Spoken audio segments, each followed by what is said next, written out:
Marriage is the meeting of two profoundly different stories. We all have experienced loss, heartache, and shame, and our stories impact how we show up in our closest relationships. If you want to deepen your understanding of your stories and build a marriage rooted in kindness, care, and courage, we invite you to join us for the Allender Center Marriage Conference on February 7th and 8th, 2025. Join us in person at South Mountain Community Church in Draper, Utah, just outside of Salt Lake City, or connect virtually through our live stream option. Led by Dr. Dan and Becky Allender, co-founders of the Allender Center, and Dr. Steve and Lisa Call from the Reconnect Institute, this 2-day conference will help you discover new ways to connect more deeply with your partner. Whether you've been married for years, are in a long-term relationship, or are preparing for marriage, this conference is for anyone seeking stronger, more meaningful relationships with each other and with God. Mark your calendars and plan to join us for the Marriage Conference on February 7th and 8th, 2025. In-person and live stream tickets are available now at theallendercenter.org/events.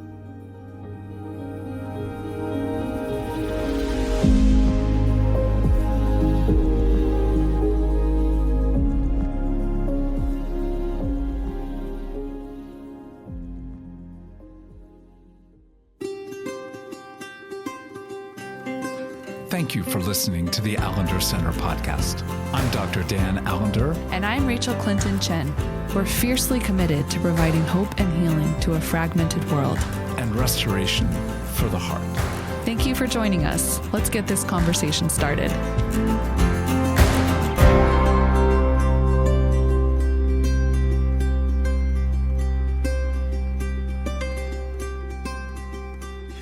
Oh, it's such a great gift to be able to have conversations with dear friends. And so for Rachel and I to step into a conversation with Dr.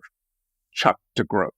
Chuck, it's been so long since you have been with us, and just an absolute honor and delight to have you with us. So welcome. And I'll tell people, and you can add whatever you wish. You are an utterly remarkable interplay of theological, psychological, and deep honesty and humility. Is that not true of you? You are a rare, troubled, brilliant, beautiful man who has written a new book that's now 3 days old. I mean, this child's not even out of the hospital yet, and yet it's the birth of this book, Healing What's Within. I just think is one of those gifts to the kingdom. And so to invite you as professor of Western Seminary and as just a thoughtful, deep writer and therapist. Let's just start with, how's it feel to have this new birth? Yeah, well, you might relate to this, but it's not as anxiety producing as it used to be, and you hold these things a little bit more lightly. The last one, the Narcissism book, that came out. In fact, we had a conversation like COVID was happening, like right when it came out. Yep. And Amazon stopped selling books when the Narcissism book came.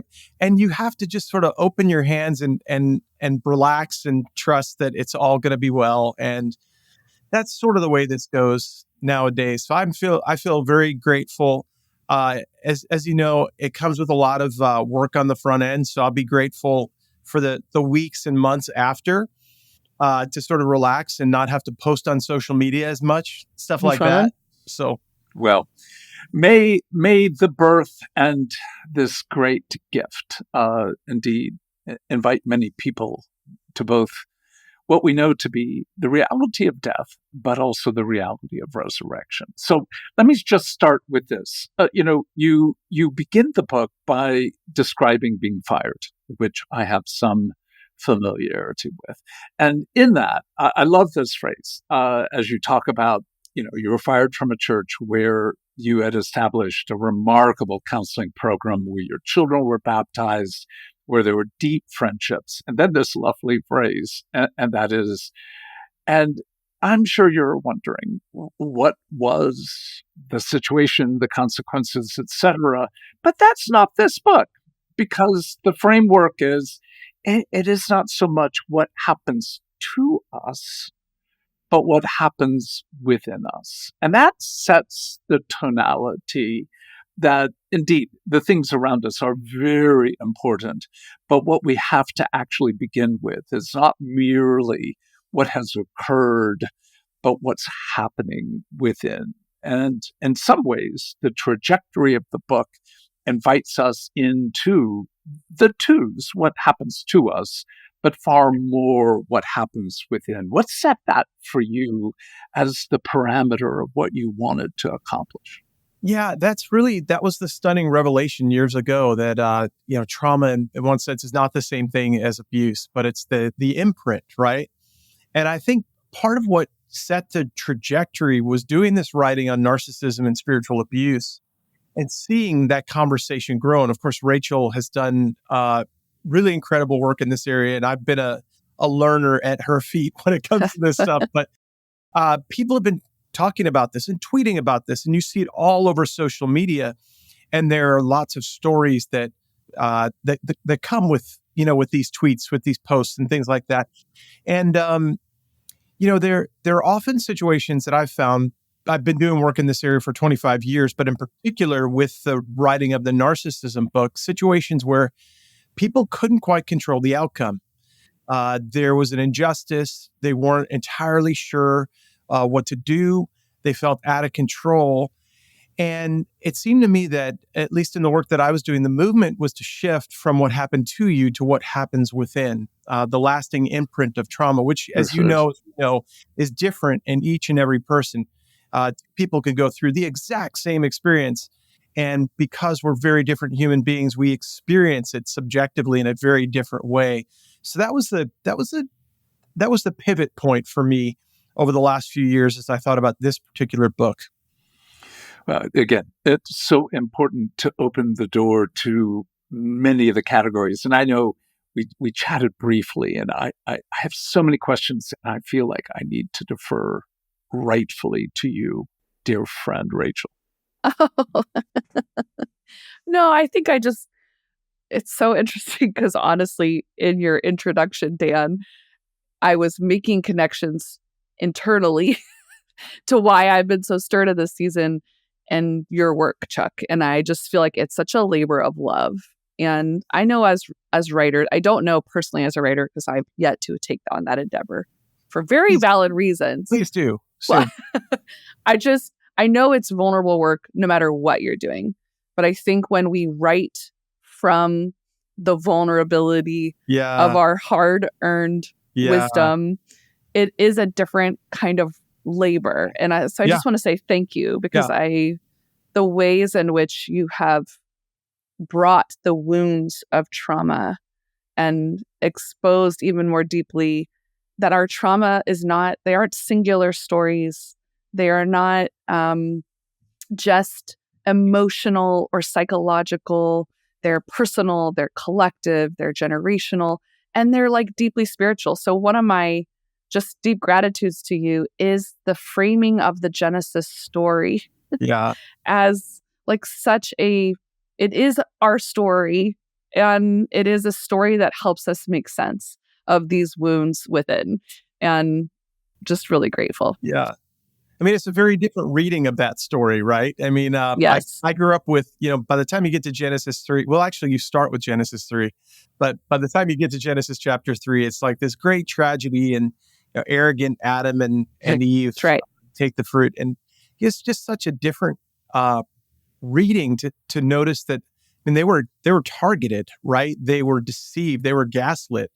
They were harmed by a slithering serpent, right? And it sends them spiraling with the question, did God really say? And can you imagine God showing up with compassion in the midst of that? This is a very different reading, I think. I've checked it out with some of my colleagues who are theologians, and I think I'm okay, but they may pull the, eject button push the eject button at any point. Oh, it's just, again, part of the beginning to underscore it, rather than read this with an assault against, but actually compassion with and That's right. for. Yes, there's rebellion and Yeah. sin, Yeah. but there is the context to which, again, they are being violated by, and there is harm, and this intersection of entering into our own harm and yet the harm we do is generous. But frankly, if I can begin, I think it's just way more biblical than often what gets read as the bad. Here's the bad object that indeed is the cause of all of our suffering. So even that alone is one of those where you go, yes, there is righteousness in this. And to underscore, you know, when I read you, you are one of the, what I would say, few, rare and few who intersect, like Kurt Thompson, the intersection of the brokenness of humanity, but a deep love of Scripture and a theological wisdom that interplays. And I think for many reasons, it's one of those things that every time you give us a new gift, it's an exciting day. So with all that, I have a bunch of questions, but Rachel, any direction that you're wishing to? Dan, I open the door for you to bring your curiosity. I love how you talk about Hezekiah in Isaiah 30. It's a passage I have been very drawn to over many seasons in my life. And I want you to begin with that whole category of Hezekiah's got a very small story, and yet it's where you begin to build the language of we have voices that are intersecting and interacting within us and without. So take us on a walk through Isaiah 30.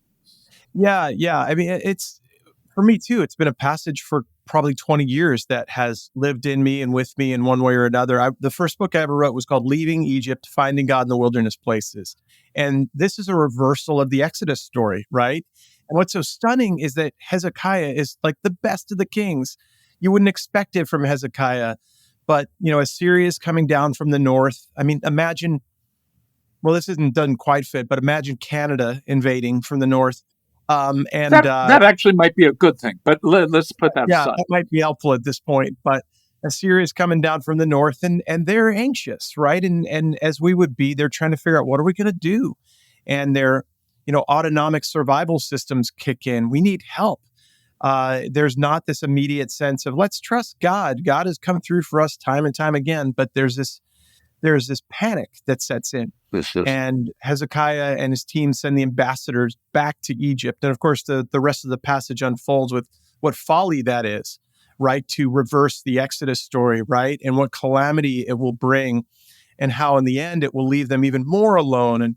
And so that part of it is so important. I think that verse that grabs me is, in returning and rest is your salvation, and quietness and trust is your strength. It's like that verse that, in the middle of it, God shows up with this kindness, but then there's the verse after, that there's that verse that we put on our mirrors, we memorize, and then the verse after is, but you would have none of it.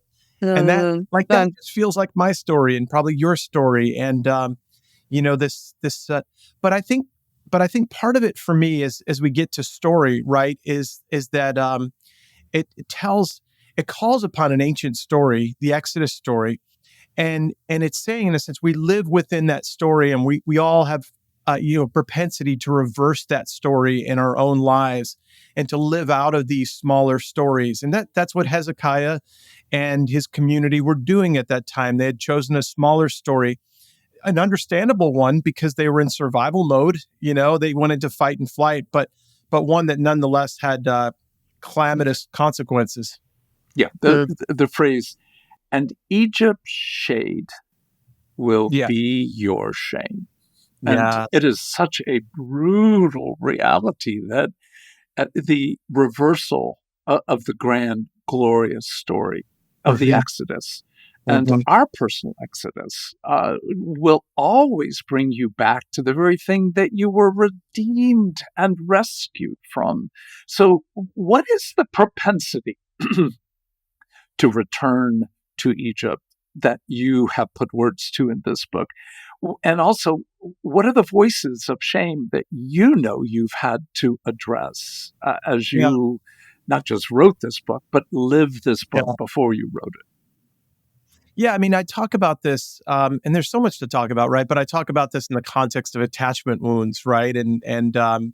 These stories that are ours that again are so subjective and personal to each and every one of us. I know for me, a story of anxious attachment with my mom and avoidant attachment with my dad that I live out of. That, as we know, these stories take up residence in our bodies That's in right. real ways, physiological, neurobiological kinds of ways. These become the highways and byways that we live by, and frankly, it becomes really confusing for the people that you're in relationship with when Chuck goes into anxious mode or avoidant mode.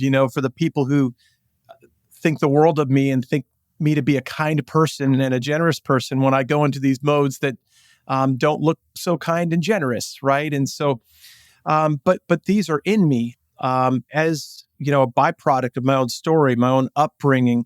And part of the work, as you've taught us to do for years, Dan, is to attend to our stories, right? Pay attention to the patterns, to understand our stories so well that we can sort of almost predict the patterns that we'll live out of. And I think you even said in Leading with a Limp years ago to repent beforehand, before you even fail, And so there is this sense that as we live out these stories, we're much more aware of our propensity of where we'll go relationally, and we can choose new directions, of course, too. And we know that there are neural correlates to that. We can retrain our brains to live in new ways and healthier ways and ways of flourishing. Well, as you put words to that, again, let me take you back to that category of the voice of shame and the voices you've heard. One of the very, and there are many, but very poignant moments that you describe, being on a beach at your 50th birthday. And in those moments, you would think it would be, I remember my 50th is not particularly one of the sweetest moments of my life, but nonetheless, you would expect it to be a good moment. You've reached full-fledged post-midlife adulthood. But wait, 50 is post midlife? I thought it was just kind of like you're like easing into midlife. Well, Sorry. are you planning to live to 100, Rachel? Maybe you, Yes, but I am I'm hanging out. not me, baby. Not me. Anyway, back to that, Chuck. Yeah, that story. Well, it's I had thought, I did a counseling program when I was 27 years old. And so I was one of I feel so privileged to have been able to do that at such a young age, right? And Dan, I remember you coming and speaking down in Orlando. That was a significant time for a lot of us. And, so I expected that at least by the time I turned 40, I would have arrived, and I'd be over some of those, old stories that were restoring in my body. But certainly by the time I turned 50. And I think there was some discouragement, as I was with my family over the course of a few days. My mom and dad divorced, living in separate homes. Uh, I think we were probably right after COVID lockdowns, right? And so life was kind of tough anyway. And I remember it just feeling really down. This was not the day I expected. This was not, I thought I'd walk out of the hotel to the water with my arms open, like I have arrived, world, and I think that there was a little part of me, and you both know this well. Sometimes when you give up at some level, when you say I'm done, something remarkable happens, and there was something of that happened that morning as I was sitting, and there was this sense that it's not a magical moment, it's not a Hollywood moment, but the sun breaks through, and you have some sense that God is there and present and kind, and it exposes the myth of control. How I'd wanted to. I thought if I just worked hard enough, I would have arrived by the time I was 40, if not 50, and yet God is always there, whispering, kind, present, pursuing, most often when we let go, when we give up, when we surrender. Yeah. Well, go back to that category of the voices, particularly of shame, because at one level, you're saying on the beach, I haven't done, I haven't achieved, haven't Yeah. become what I want and what I thought I would be. How do you talk about the voices in your head? I've worked with a way of talking about the image of God as an image that bestows on us worth, belonging, and purpose. I used to be a biblical studies guy, so there are some reasons behind all three of those. We're designed for dignity. We're made for relationship. We're made to be ambassadors of God's shalom. But I think, that first voice in Genesis chapter 3 and the voices that we hear within erode worth, belonging, and purpose. And so I think there's an invitation to pay attention in particular ways to your own story and how those voices have been eroded. What's your particular story of a loss of worth or dignity in your own life? Where did you lose a sense of belonging? Where were you not affirmed in your sense of authenticity or purpose? Where you weren't told that you mattered, by someone important in your life. And I think on that day, I was reflecting in particular on some of the losses in my life, the absence of voices. And I'll just say one more thing. I'd always expected that there would be someone that would swoop in. And I wonder if some listeners can relate to this. There would be a father figure or a mother figure. I just wanted someone to swoop in and make it all okay. To mentor me, to come alongside, because I had been that person for so many years. And that was that day where I said, I'm not looking for it anymore. In particular, as I sensed God saying, you don't have to look any further. I've been here. I've always been here. I'm your father and I love you. And sort of like Henry Nouwen says in Return of the Prodigal Son, it's time for you to become the father. You get to play that role. And so it was a really beautiful season, kind of unexpected as it often goes when you give up control at some level. Yeah. Yeah. Well, the picture again of those surprising moments where we don't anticipate, again, I've walked on many beaches and had nothing but sand on my feet. And other moments where you turn the corner and it's like, my whole life has come to visit me. And all I did was I opened a door to go from one room to another and it hits. So I think there is that surprising element of the living presence of God and the questions, voices that we're meant to engage open up such a rich realm. So again, that I find it both confirming, but also, what beach, what door, what room, it might be on God's schedule today. But the key word of you're willing to actually enter into hard dialogue.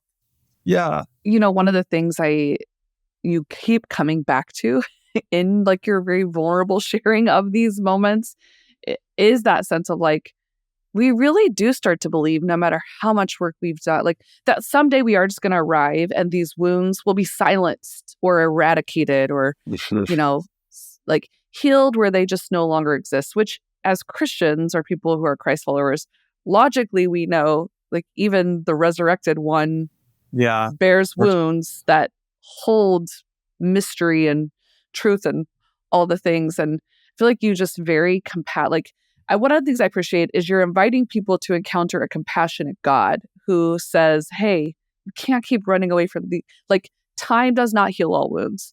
Your addictions or avoidance is not going to heal all wounds. I'm here. But you offer really practical exercises to people to like practice what it looks like to like slow down and see and be curious about what is within and to even practice. Because I think in a lot of our Christian formation, we don't often hear that God is with us in the wounds. Yeah. Even if people could say that's the truth, what's implied often is your wounds are a weakness. They actually are a bad testimony to who God is. You need to protect God, avoid the wounds. Yeah, that's right. And I think that there was a sense that I had early on as a therapist and as a pastor, if we work hard enough, we'll figure out what our Yeah, wound is, and we'll figure out the exact story that it's tied to, and we'll button all that up. that's right. And that's not the way it works, I don't think. As I think about wounds, I think about the kinds of wounds that we have experienced in our lives, right? The kinds of wounds that we talk about with our clients and work with every day. But there are wounds that are larger and wider than That's that. right. Wounds simply living in the world that we live in. But I think as we're learning more about generational trauma, right, the Mhm. transmission of wounds, you might say, the mystery there as well. And so I have this one practice. Mind if I share a quick practice that Yeah, it's a simple please. one. A candle right over there with 3 wicks, and there will be times that as folks are kind of looking at their stories and wondering, when will I ever know? When will I ever find out? When will I come to that place where I know exactly what happened to me so that I can button this all up, right? That will light the first one representing the things that we know, and the second candle representing the things that we may know, we may soon know, and then the third candle representing what we will likely never know. Mhm. And that's okay. There's a mystery there, and we can hold that mystery and know that there are simply wounds in our lives that we can invite God to tend to, that we might not have particular words for. Well, and you speak about that in the context of a phrase that has been deeply meaningful for centuries and centuries, and Mhm. that is the Yeah, dark night of the soul. And that's Yes. right. uh, again, there's so much in your book that was arresting, that was delicious. But when I came to this one sentence, which is, again, well written, well thought, but it's like on page 178, it essentially says that the dark night of the soul that opens the door to the reality of the loss of our fundamental ways of trying to cope. It's like, okay, so this is again not a matter of how do we resolve the dark night, but how do we allow the dark night to shape us. So talk a little bit about what the dark night of the soul is, particularly in terms of what you've encountered and how it is, in one sense, opened up a reversal of heading back to Egypt. Yeah, well, so can I tell a quick story behind that? I was, before I started this counseling program years ago, I was in England studying, and I took a Christian spirituality class with Alistair McGrath, who was going through a midlife crisis. And so, of course, he's going to assign the mystics, right? He's going to assign people who can put words to these experiences. And so I was introduced to Hildegard of Bingen and Julian of Norwich and Teresa of Avila, who I now say is my favorite 16th century reformer, and St. John of the Cross. And, I had no idea what I was reading. I was Okay. 27. I hadn't Mhm. lived enough life yet, but it was clear that this Alistair McGrath, he was going through something. And it turned out what we were reading in part was about this dark night phenomenon where, the lights go out and it feels like God leaves the room. But the reality is our small g gods begin to be eviscerated. We lose a sense of control because those smaller idolatrous gods don't seem to work for us anymore.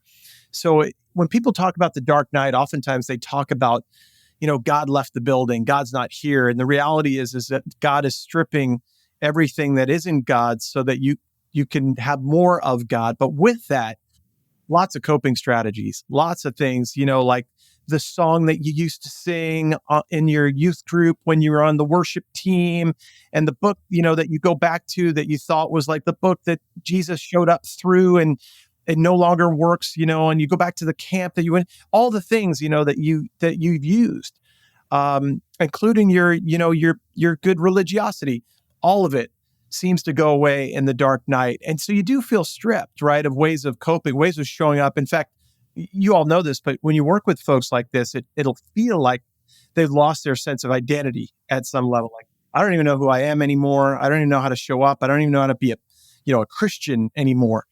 And I'm sort of like, okay, that's that's good.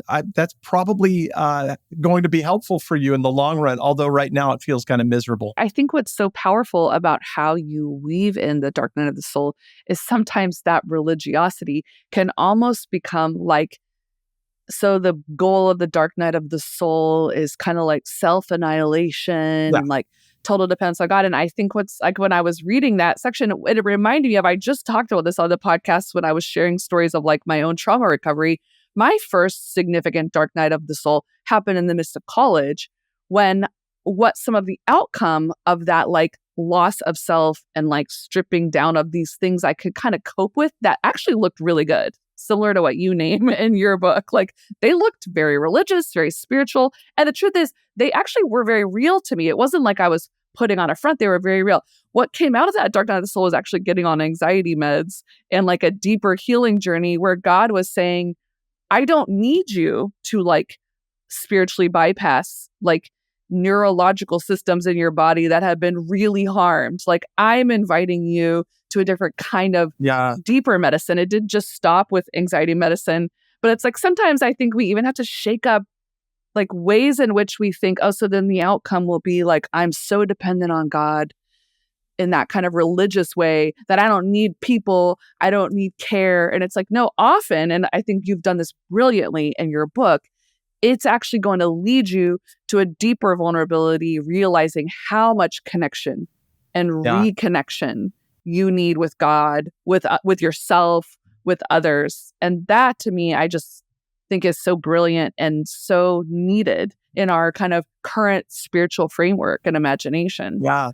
Yeah, it feels like new birth, right? I mean, there's a you that emerges that has been in there, but it's and this goes back to our stories too. Maybe you've been a little bit buttoned up. Maybe you were told this was the kind of self that you needed to put on to look right in this Christian world that we live in, right? And as you let go of that, the you that emerges is even more beautiful and authentic and has so much more to offer, from a core.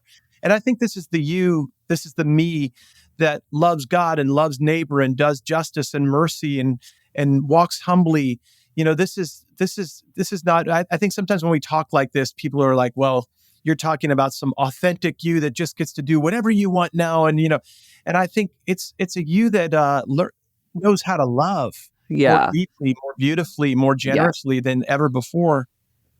Well, the only problem I have with the phrase "the dark night" is that night generally is 8 to 12 hours, depending on where you are and what season. But as we're entering into the fall, and at this moment, it's not what I would call significant, but living in the Pacific Northwest. It's real. That's real. It's real when it's dark by 4:30 in the afternoon. So it feels like, would it be just a night? I can endure a bad night. We're talking about a season for some of us in terms of that loss of connection, loss of joy. But if you go back to those three crucial categories you bring, worth, the dark night seems to obscure that I have value, that connection, belonging, that feels like even worse because nobody seems to know how to engage other than trite Hallmark cardisms or just leave me alone because we both know nothing will help in that moment. And so, if all that feels obscured and vitiated, then purpose, I mean, in one sense, getting dressed, brushing my teeth, wandering through the house feels like I don't even know if I can get that done. So as you have experienced, as you have worked with people in this season, what enables you to be able to hold death and resurrection for yourself and for others? Yeah, I think I think that there's an unfolding that happens that takes time, right? It's a dying and a rising that doesn't happen in a counseling session. Or I do these 5-day, a number of us are doing more intensive work nowadays, 5 days, 3 hours. It doesn't happen in a 5-day intensive.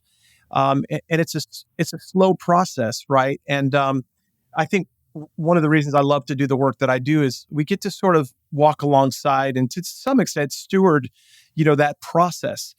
And what's humbling about it, awe-inspiring about it. I mean, I was working with a guy, I won't say too many details, but a pastor who is sort of going through his own dark night death experience, and someone new is emerging. And yet he's got a day job to go back to and a life to go back to. And it's sort of like, so what now? What do I do? And I said, well, we keep walking together and we keep inviting him out more and more, and he says, well, what if people don't like him? What if they don't like me, the me that's emerging, this, a death to resurrection me, this new me, because he's more authentic and he's more free. And there's more, by the way, laughter and play and more of a capacity to rest and all these really beautiful things. And what if they like the guy that's driven and, who says we need to go bigger, better, stronger, faster? What if they want him back? Okay, we'll figure that out, And so there is this stewardship in our work that I find really humbling and awe-inspiring as I do it. Yeah, well, you're implying that so much of the becoming we can't control. We have to lose control to enter the dark night.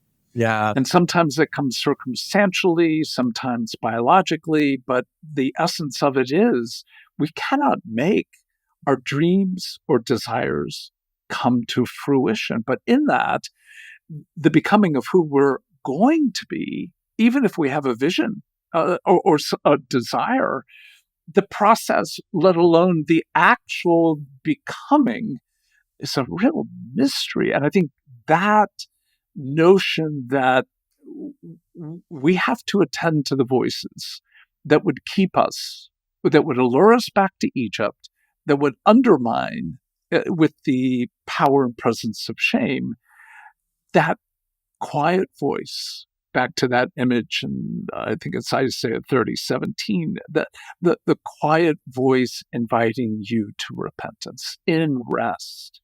And everything about it, I like the poetry. I just barely can comprehend what that implies with regard to poetry. Is nice. The process is kind of miserable. Well, and I think, so much of what you talk about of those coping mechanisms that get exposed and are so deeply tied to our shame are the ways that addiction and addictive processes kind of serve as a really like a false medicine, but they keep us going a lot of times. And I think you do a really good job of showcasing that, like, when we hear the word addiction, we certainly think of more obvious things like pornography or substances, but how addiction, both of you have self-disclosed that workaholism are just, like, if I could just work harder, do more, like that can kind of bring a kind of soothing and yet you engage addictions. Dan, I've experienced you engaging addictions in this way with a kind of compassion and curiosity that says these can actually be revelatory. And that doesn't necessarily mean that's the end of engaging them, but there's something really important if we can even attend to what's underneath the surface. Could you say a little bit more about that? I think this may be one of the reasons I was fired 20 plus years ago, because I think when you don't address addiction as the core problem, but maybe as a signpost to the deeper problem, and when you approach addiction compassionately, I think you take someone on a different kind of journey, right? And I think back to many, many years ago, and I was just fumbling through what it meant to be a young therapist and a pastor. But someone has an affair. It's sort of the typical church situation. Someone working for the church has an affair with someone else working for the church, and in the immediate aftermath, it's I can't believe you've done that. You should be ashamed. You're going to lose your all the things from the leadership, right? And I sit down and this person's head is down and it was just what you'd imagine, all the shame, right? And I just had one question, and this wasn't, planned, or what didn't come out of some deep feeling. This was just sort of in me in the moment. And it was, what did you want? What were you looking for? What were you longing for? And what was beautiful about that was this person began to open up about feeling seen in a way that they hadn't felt seen in years and years. And then how we're off to the races in our work, right? 30, 40, 50, 60 minutes. And a long conversation emerges about loss and abandonment from the past, going all the way back to the childhood story. And now with that, did I say, well, with all of that in mind, it's totally fine if you have an affair? Not at all, but it was an opportunity to approach this person with compassion to say, oh, it makes sense. I can understand. And can we together imagine a different way? And I think, that's the approach, is to look at the story beneath the symptoms, to explore, the wounds beneath. And that's the work we get to do. And that's what makes it so glorious and challenging at the same time. Well, it particularly in your book, you connect the dark night with the addictive process. And that in that phrase of the dark night is that it dulls the enjoyment of our coping mechanisms. And it changed the word coping mechanisms to our return to Egypt. The word dulls, I just think was a brilliant verb. Yeah. Like it doesn't eradicate it. It doesn't take it away, but it almost makes our return to Egypt not just shameful, not just like, oh, I'm wrong, but it just makes it dull. Like, I don't want this smaller story. Yeah. So yeah, that notion of dulling the desire for that which will keep us from getting to the actually even deeper desires. That's so heart-giving. In her own unique voice. So Saint Teresa of Avila was a contemporary of Saint John of the Cross, right? And she was really sort of like a mentor to him in some respects. And she writes very differently. She writes the interior castle as these 7 seasons of a spiritual journey. And she does this. She says something very similar. She says, the consolations that were there for me no longer consoled me. The song, the book, the thing, and she has this beautiful metaphor. You can imagine this woman who, is walking the countryside of Spain, and she comes upon these aqueducts that used to carry water in the Roman era. And she says, that's my life. I've been like constructing my life like an aqueduct, supposed to carry the water that I need. And it's not working for me anymore. And she discovers in that moment that the water is within. And I think this is what happens. This is where our deepest thirst is quenched amidst addiction, when we recognize that I didn't have to chase after it, after worth and belonging and purpose. It was mine already. It's what the father says to the older son in Luke 15. I'm always with you, and everything I have is yours. And so this is what Saint Teresa discovers in her own midlife moment, by the way. This is why I love her developmental spirituality in the interior castle, because it's like, I've been chasing after it like that aqueduct that is a conveyor of water, and it was within all the while. And I think when people discover that, it's a really beautiful moment, and there's an awakening, and desire grows, right? That we're not a people who cut off desire. We're a people who invite deeper desire. And so it's really beautiful. And it's not just me, you, or Rachel saying it, Dan. I mean, it's deep in the Christian tradition and Christian spirituality, which I think is so wonderful.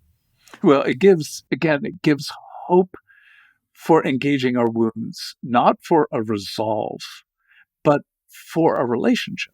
And that relationship, not only with Jesus, but Jesus and his communion and community, that we get to participate to, in one sense, as I'm reading about your 50th on the beach, I get to suffer with you.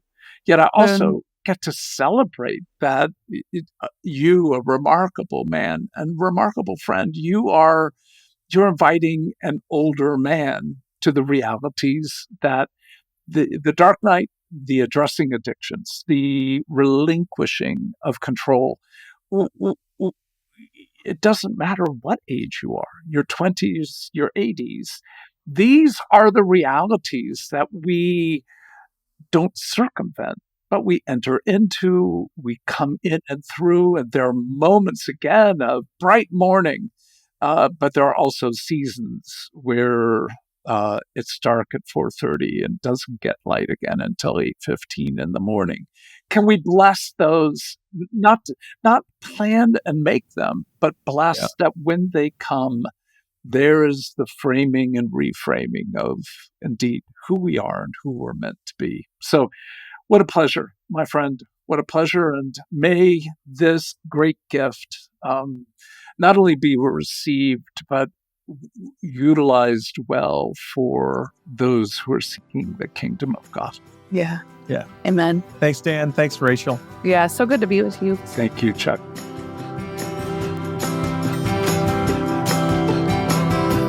The Allender Center podcast is produced by the Seattle School of Theology and Psychology.